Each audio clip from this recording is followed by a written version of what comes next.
everyone, Amanda here. Thank you so much for joining me. So today I'm going to share some of my regret purchases with you, my crafty regrets.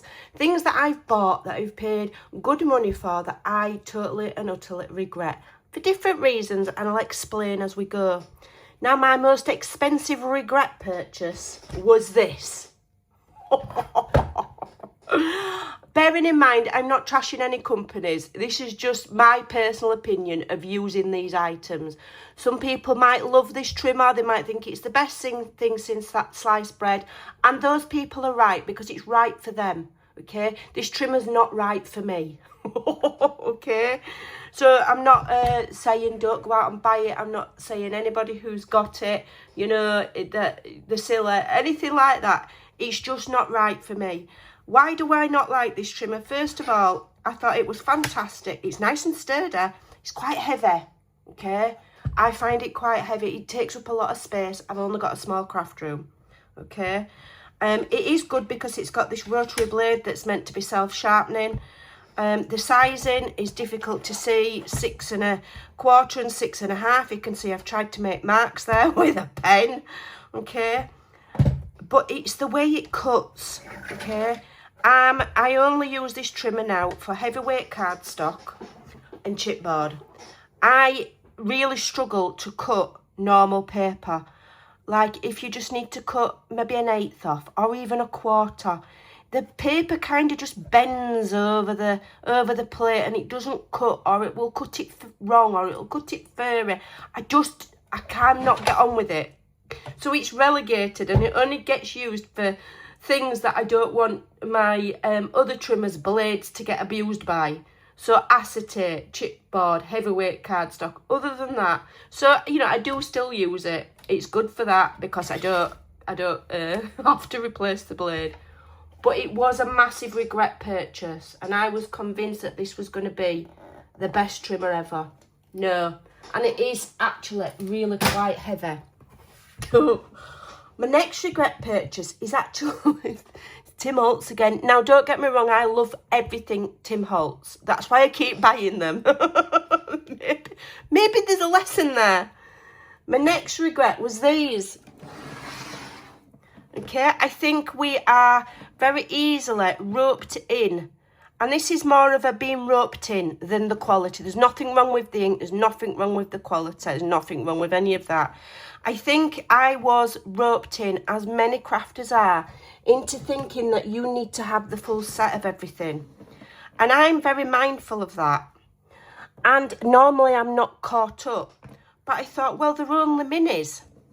They're only minis, and it's a great way of me getting every colour. Well, but do I need every colour?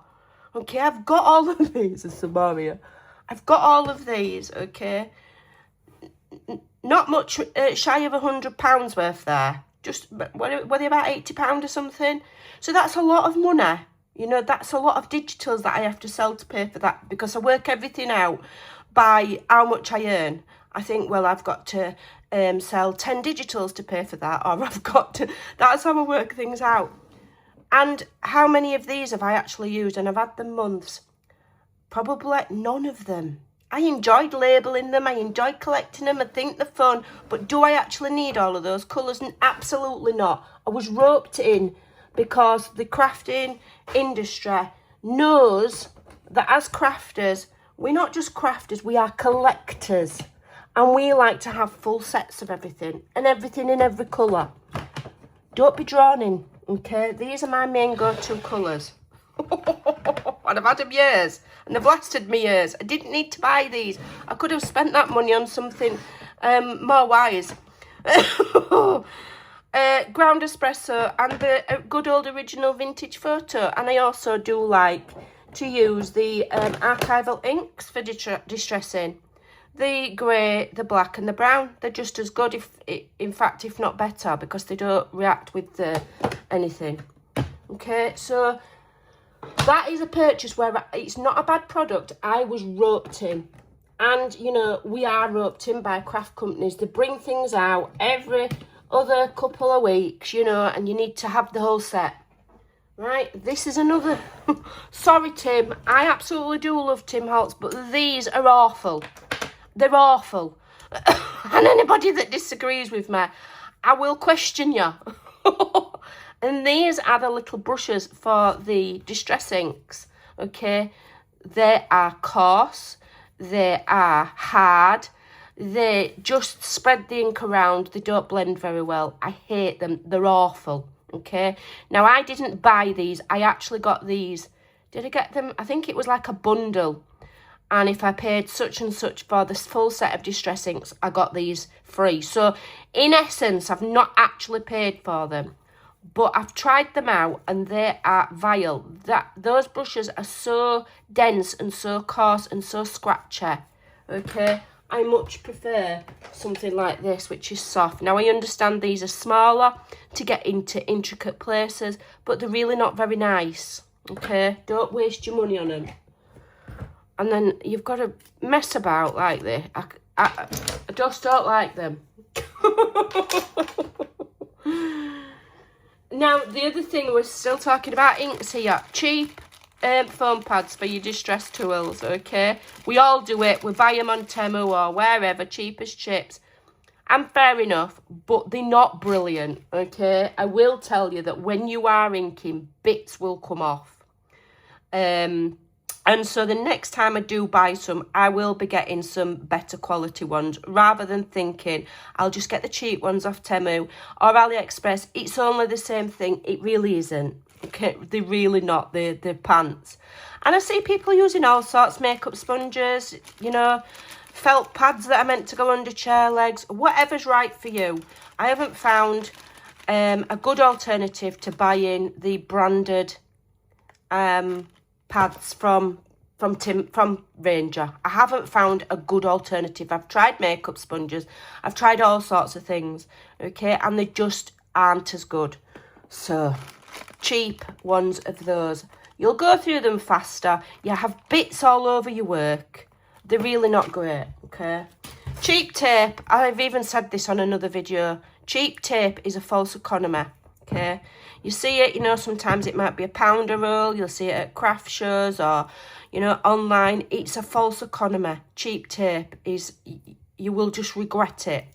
Buy the best quality tape that you can afford. If all you can afford is, you know, £3 for £1 tape, then fair enough. I get it. Not everybody can afford better brands of things. But if you've got the money and you can afford it in your budget, get the best that you can afford, because cheap tape really is just a waste of money. It doesn't hold in the long term, okay? It will come undone, all right? You're better off just buying a good glue, to be fair, because some of the really good tapes, they are pricey. I know that. You're better off buying a bottle of good glue than buying cheap tape, right? Right, some of my other, this stuff here.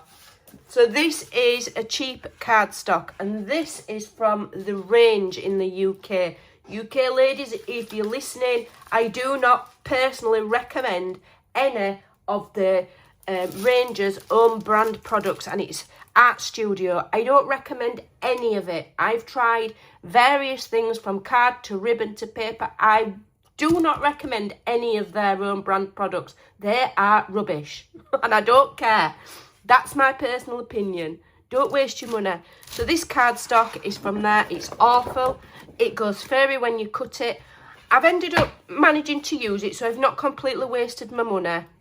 I've managed to use it, and I use it for making, you know, samples, working out my folios and my little items. I use this cheap stuff. But once it's done, I will not buy any more. Okay, it is awful to work with. Horrible.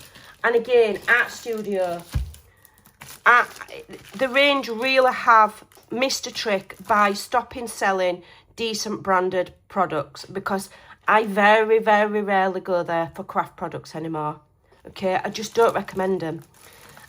These cards and envelopes are absolutely rubbish. The card is so thick. You can even see, even in the packet, before you've even used them, look at those rough edges. You can see that even when they've folded it, this card is so shocking, it's already splitting on the seam. It's awful, awful, awful, awful stuff. you know, I will cut this up now. Would never use that as a card base. It's flimsy, it's going to collapse like that. I'll cut them up and use them, you know, to back my fussy cuts. Or, you know, I won't waste them, I will use them. But I bought them to see what they were like, thinking I could use them. And they just, look at them, they're awful. They're just terrible. The envelopes, you know, an envelope's an envelope. I don't suppose you can really go wrong with that. I'll use them in my journaling. But the card is absolute pants. As you can see, I've not even bothered opening that one. Okay? Because they're that rubbish. My next big regret, okay, is cheap paint. Cheap paint. You think, oh, you know, I fancy doing a bit of mixed media. I don't really have any paint. I'll go on Amazon. This was me. I'll go on Amazon and I'll just buy a big set with loads of colours in. And I thought, oh, cheap as chips, that'll do for me. Don't buy cheap paint. Cheap paint is absolute pants. Even this one is not brilliant. And this is the Liquitex Basics. So you can get this in the range. It's not brilliant, okay? I mean, it's all right. This really isn't. The Liquitex Basics is all right. It's so, what's the word? Translucent and see-through. It doesn't cover anything. It dries plasticky and sticky. It's just really awful. Same with this, which I've got these in a set from, these are Pembroke, so these have come from Aldi. Don't waste your money, okay? Don't waste your money. It's just a false economy because they're rubbish. You're going to fall out with them. You'll move on to better products, okay? You will move on to better paints, and then these will sit and doing nothing. You know, they might be all right for the kids to play with, but I wouldn't be using them in any of my crafting because they're pants. Now, moving on to another regret purchase, and it's kind of linked to when I got these paints. And this is something that I know every crafter is guilty of.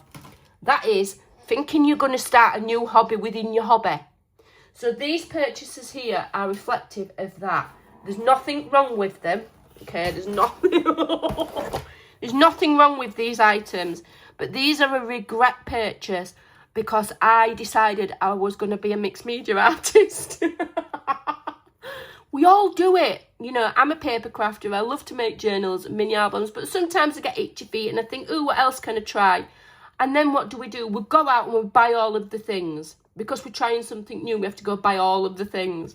So, you know, I've got my Ranger, I think it's Dilutions journal. How much have I done in it? Oh, look, nothing. Not a single page.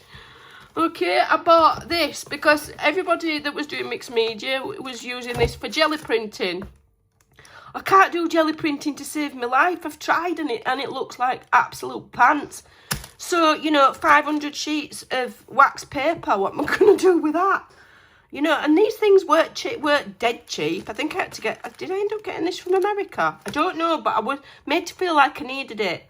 And the same here with this is wet strength tissue paper. I thought, yeah, I'm gonna do this and I'm gonna do that and I'm gonna do loads of brilliant jelly printing with some wet strength tissue paper. I got this from Carnival Papers. It's beautiful quality. And, you know, in true Amanda style, I have to buy quite a lot of everything. So, wet strength tissue paper.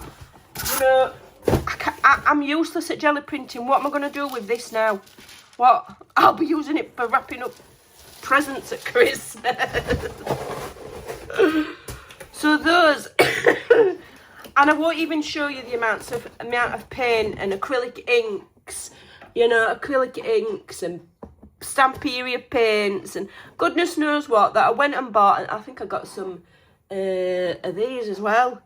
Dina Wakeler. Because, you know, I'd told myself that I was going to try something new. Just be careful not to get caught into the trap. We all do it. As you can see, even I've done it. And I should know better. Of starting a new hobby and going out and spending a fortune on things to then realise that, do you know what? It's a nice enough hobby, but it's actually not me. I need to stick to what I do, which is journal making and an album making, because in essence, that is what I'm good at. I'm not actually any good at mixed media. I'm rubbish at it.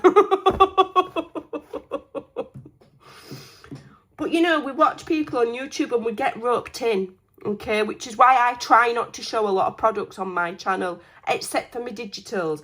And I feel like I can share those because they are super budget friendly. And once you've got them, they're there forever, okay? So I don't feel bad sharing those. But I try not to say to people, oh, you need to buy all of this and you need to buy all of that. Because I know that I've been roped in, okay? I've got every colour of Stampin' Up! Ink up to a certain point in time. They're just sat there drying out, okay? I can't bring myself to throw them away because they cost me a lot of money. But they're sat there, I don't use them, okay? So just be careful. I know I'm talking on deaf ears here. You're not going to listen to me. You're going to go buy all the stuff anyway. But seriously, those other items that I showed you, don't waste your money.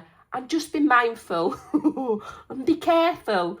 And think twice before you think, am I going to start being a mixed media artist? Or do I want to start doing beading? Or do I want to start doing this or this or this? Because, you know, and then spending a fortune. Just be careful. I can only advise you. I can't make you. All right? We've all done it. We've all done it. And we've all got regret purchases. And I'm thinking, well, maybe I should just start doing a bit. But do you know what? In honesty, I don't have time. I don't know what we're thinking. It won't get wasted. I'll use it eventually. I'll use it, you know. I mean, I'm 52. I've got enough craft stuff in here to last me until I'm about 167. So, yeah. So, those are my regret purchases. Some are really, you know, I'm saying I wouldn't purchase them. Don't waste your money. And then on the other side, I'm just showing that, you know, I'm a crafter the same as everybody else. And I've got lots of regret purchases. And I'm sure you have. Why not leave a comment below and tell us what your biggest regret purchase was? Which thing do you regret the most that maybe cost you a lot of money and you just don't use it? Or it's absolutely rubbish? Let us know. We can all have a giggle because we've all done it. Thanks for watching. Take care and I'll see you next time. Careful what you buy. Bye.